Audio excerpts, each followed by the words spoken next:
നമ്മുടെ നാട്ടിൽ പല വിസ്മയങ്ങളും നടക്കുന്നുണ്ടെങ്കിലും വാർത്താ മാധ്യമങ്ങളിൽ അധികം പ്രാധാന്യം കിട്ടാതെ പോയ ഒരു മഹാവിസ്മയത്തെക്കുറിച്ചാണ് ഇവിടെ പറയാൻ ഉദ്ദേശിക്കുന്നത്. അത് കേൾക്കുമ്പോൾ നിങ്ങൾക്ക് അത്ര വലിയ ഞെട്ടലോ അത്ഭുതമോ വിസ്മയമോ ഒന്നും തോന്നിയെന്ന് വരില്ല. പക്ഷേ അതിൻ്റെ ഉള്ളുകളികൾ ആലോചിക്കുമ്പോൾ നമ്മൾ മൂക്കത്ത് വിരൽ വെച്ചു അല്ലെങ്കിൽ തലയ്ക്ക് കൈ കൊടുക്കും. കാരണം എന്താ വെച്ചാൽ അതിൻ്റെ അന്തർനാടകങ്ങൾ അത്രയും വിചിത്രവും സങ്കീർണവുമാണ്. ആദ്യം തന്നെ വളച്ചുകെട്ടില്ലാതെ കാര്യം പറയാം. നമ്മുടെ ജനാബ് കെ ടി ജലീൽ ദീർഘകാലത്തെ CPM സഹയാത്രിക വേഷം ഉപേക്ഷിച്ച് പാർട്ടിയിൽ അംഗത്വമെടുക്കാൻ തീരുമാനിച്ചു എന്നല്ല, അദ്ദേഹം പാർട്ടിയിൽ മെമ്പറായിട്ട് ചേർന്നു. ഇപ്പോൾ നിങ്ങൾ ചോദിക്കുക ഇതിലെന്താണ് ഇത്ര വലിയ അത്ഭുതം? ലോനപ്പൻ നമ്പാടനും ഡോക്ടർ സെബാസ്റ്റ്യൻ പോളും മനോജ് കുരിശിങ്കലും TK ഹംസയും അടക്കം മറ്റ് പല സഹയാത്രികരും ഇടക്കാലത്ത് പാർട്ടി മെമ്പർഷിപ്പ് എടുക്കുകയും പാർട്ടി ചിഹ്നത്തിൽ മത്സരിക്കുകയൊക്കെ ചെയ്തതായിട്ട് നമുക്കറിയാം. കേരള കോൺഗ്രസ്സുകാരിയായിരുന്ന വീണ ജോർജ് സ്ഥാനാർത്ഥിയായതിനു ശേഷം പാർട്ടി അംഗത്വം എടുക്കുകയും അരിവാൾ ചുറ്റുക നക്ഷത്ര അടയാളത്തിൽ മത്സരിക്കുകയും പിന്നീട് പാർട്ടിയുടെ ഏരിയ കമ്മിറ്റി മെമ്പറും ജില്ലാ കമ്മിറ്റി അംഗമൊക്കെ ആയിട്ട് മാറുന്നത് നമ്മൾ കണ്ടു. വീണ ജോർജിന് CPMൽ ചേരാമെങ്കിൽ KT ജലീലിൽ 4 പ്രാവശ്യം ചേരാം. കാരണം അദ്ദേഹം 2006 മുതൽക്ക് അല്ലെങ്കിൽ 2005 അവസാനം മുതൽക്ക് ഈ പാർട്ടി സംവിധാനത്തിൻ്റെ അവിഭാജ്യ ഘടകമാണ്. പാർട്ടിക്കാർക്ക് വേണ്ടി പാർട്ടിക്കാർ നടത്തിയ സഖാവ് പിണറായി വിജയൻ നയിച്ച നവകേരളം മാർച്ചിൽ പാർട്ടിക്കാരനല്ലാത്ത ഒരു ജാഥ അംഗമുണ്ടായിരുന്നെങ്കിൽ അത് KT ജലീലാണ്. കാരണം പിണറായി വിജയൻ ഏറ്റവും വിശ്വസനായിട്ടുള്ള ആളാണ് KT ജലീൽ. അദ്ദേഹം 4 തവണ മലപ്പുറത്തെ ദുഷ്കരമായ മണ്ഡലങ്ങളിൽ മത്സരിച്ച് ജയിച്ചു. ഒരു തവണ കുറ്റിപ്പുറത്ത് മത്സരിച്ചു. സാക്ഷാൽ PK കുഞ്ഞാലിക്കുട്ടിയെ മലത്തിയടിച്ച് വിജയിച്ചു. പിന്നീട് 3 തവണ തവന്നൂർ മണ്ഡലത്തിൽ മത്സരിച്ച് ജയിച്ചു. ചെറിയ ജയമല്ല, 4 എണ്ണപ്പെട്ട ജയമായിരുന്നു. ഇക്കഴിഞ്ഞ തെരഞ്ഞെടുപ്പിൽ അദ്ദേഹം മത്സരിക്കാൻ സന്നദ്ധനായിരുന്നില്ല, മത്സരിക്കാൻ താല്പര്യമില്ലായിരുന്നു. സജീവ രാഷ്ട്രീയത്തിൽ നിന്ന് പിന്മാറുകയാണ് എന്ന് ആദ്യമേ പ്രഖ്യാപിച്ചു. ഇനി അങ്ങോട്ടുള്ള കാലം എഴുത്തും വായനയും ചിന്തയും ഗ്രന്ഥരചനയും ഒക്കെ ആയിട്ട് മുന്നോട്ട് പോകാനാണ് താല്പര്യം. ഈ സജീവ രാഷ്ട്രീയം മനുഷ്യർ കൊണ്ടുനടക്കാവുന്നതിനൊക്കെ ഒരു പരിമിതിയുണ്ട്. അതൊക്കെയായി ചാകണ വരെ ഈ രാഷ്ട്രീയത്തിൽ നിന്ന് നാട്ടുകാരെ വെറുപ്പിക്കാനും ശാപം ഏറ്റുവാങ്ങാനും താല്പര്യമില്ല എന്ന് അദ്ദേഹം പറഞ്ഞിരുന്നു. അദ്ദേഹത്തെ പോലെ ബുദ്ധിശാലിയായ ഒരാൾക്ക്, ഒരു ബുദ്ധിജീവിയായ ആൾക്ക് ഒരുപാട് കാര്യങ്ങൾ വായിക്കാനും പഠിക്കാനും ഗ്രഹിക്കാനും എഴുതാനും ഉണ്ട് നമുക്കറിയാം. ഈ ഇപ്പോൾ ഖുറാനും കമ്മ്യൂണിസ്റ്റ് മാനിഫെസ്റ്റോയും നമ്മൾ താരതമ്യം ചെയ്ത് സഖാബ് AKG VMS ഒക്കെ ഇപ്പോൾ സ്വർഗത്തിലാണോ നരകത്തിലാണോ, അതോ നോമാൻസ് ലാൻഡിലാണോ, വേറെ വല്ലയിടത്തുമാണോ എന്നൊക്കെ പഠിച്ച് ഒരു പ്രബന്ധം എഴുതാനായിട്ട് ഇന്നിപ്പോൾ പാർട്ടിയിൽ CPMൽ ആരുമില്ല, ലീഗിലും ആരുമില്ല. ആകെ വന്നിട്ട് പോയിട്ടുള്ളത് നമ്മുടെ ജലീൽ സാഹിബാണ്.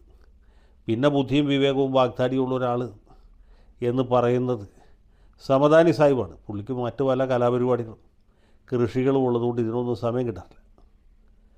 അപ്പോൾ ജലീൽ തന്നെ ആ ഉത്തരവാദിത്വം ഏറ്റെടുക്കും എന്നാണ് നമ്മൾ വിചാരിച്ചത്. പിന്നെ മുഹമ്മദ് നബി സോഷ്യലിസ്റ്റായിരുന്നോ കമ്മ്യൂണിസ്റ്റായിരുന്നോ നക്സലൈറ്റായിരുന്നു, അതോ ലീഗുകാർ പറയുന്ന പോലെ മുസ്ലിം ലീഗുകാരനായിരുന്നു, അതോ കോൺഗ്രസ്സുകാർ കരുതുന്ന പോലെ ദേശീയ മുസ്ലിമായിരുന്നു എന്നൊക്കെയുള്ള വിഷയങ്ങളുണ്ട്.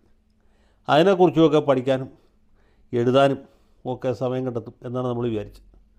പക്ഷേ CPM പാർട്ടി, പ്രത്യേകിച്ച് അതിൻ്റെ പരമോന്നത നേതാവ് സഖാവ് പിണറായി വിജയൻ ജലീലിനെ നിർബന്ധിച്ചു. ജലീലെ തവന്നൂർ ഒരു തവണ കൂടി മത്സരിക്കണം എന്ന് പറഞ്ഞു. ജലീൽ മനസ്സില്ലാ മനസ്സോടെയാണ് തവന്നൂർ മത്സരിച്ചത്. ജലീലിന് വീണ്ടും മത്സരിക്കാൻ താല്പര്യമില്ല, അദ്ദേഹത്തിന് ജയിച്ച് MLA ആയിട്ട് തവന്നൂരിനെ സേവിക്കാൻ താല്പര്യമില്ല എന്നുള്ള കാര്യം ജലീലിനേക്കാളും നന്നായിട്ട് പെട്ടെന്ന് മനസ്സിലായത് തവന്നൂർ സാധാരണക്കാരായ വോട്ടർമാർക്കാണ്. അതുകൊണ്ട് അവർ എതിർ സ്ഥാനാർത്ഥി കൂട്ടി. അങ്ങനെ VS ജോയി തവന്നൂരിൽ നിന്ന് ജയിച്ച് MLA. അതുകൊണ്ട് വേറെ പല ഗുണങ്ങളുണ്ട്. ഒന്നാമത് ഈ തവന്നൂർ മണ്ഡലത്തിൽ 1% താഴെ ക്രിസ്ത്യാനികളുള്ളൂ.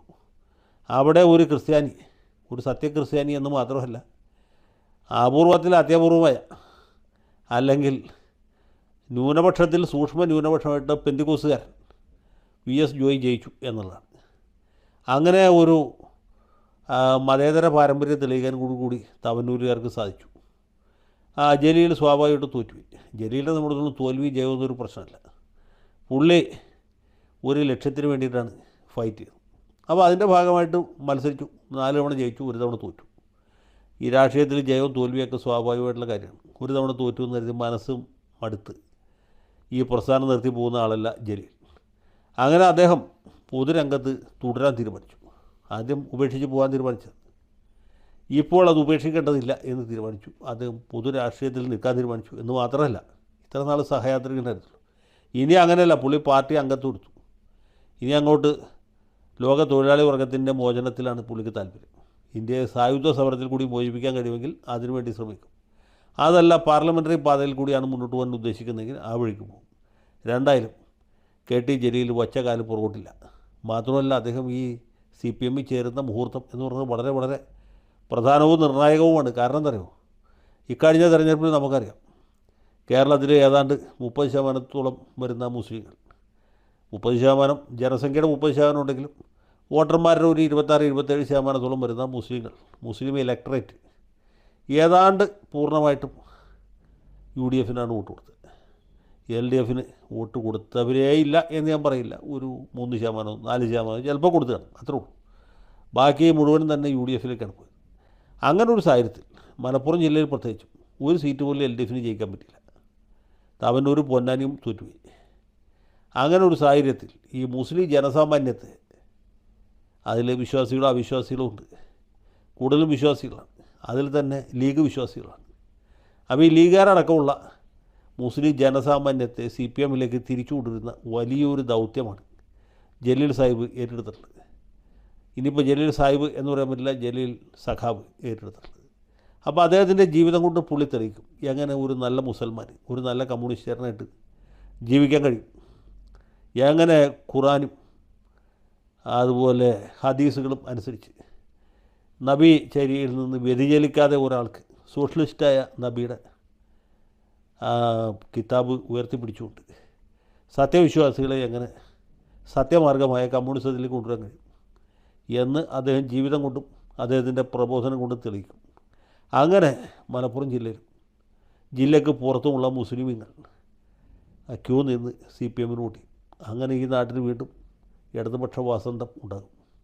അങ്ങനെ KT ജലീൽ വീണ്ടും ഒരിക്കൽ കൂടി മന്ത്രിയാവും, ആകാതിരിക്കുകയും അതൊന്നും വലിയ വിഷയമുള്ള കാര്യമല്ല. അപ്പോൾ അങ്ങനെ പൊതുരംഗത്തേക്ക് പുനർസമർപ്പിതനാകുന്ന ജലീൽ സാഹിബിന്, അല്ലെങ്കിൽ ജലീൽ സഖാബിന് എല്ലാവിധ ഭാവങ്ങളും ആശംസിക്കുന്നു. അദ്ദേഹത്തിൻ്റെ പാതയിൽ 1000 രക്തപുഷ്പങ്ങൾ വിതറാൻ ആഗ്രഹിക്കുന്നു. അദ്ദേഹം ഈ ഇടതുപക്ഷ കേരളത്തിൻ്റെ ഒരു കണ്ണിലുണ്ണിയായി, ഒരു തവനൂർ സുൽത്താനായിട്ട് തിരിച്ചു വരും എന്ന ആശ പങ്കുവച്ചുകൊണ്ട് ഇവിടെ അവസാനിപ്പിക്കുന്നു. ലാൽ സലാം.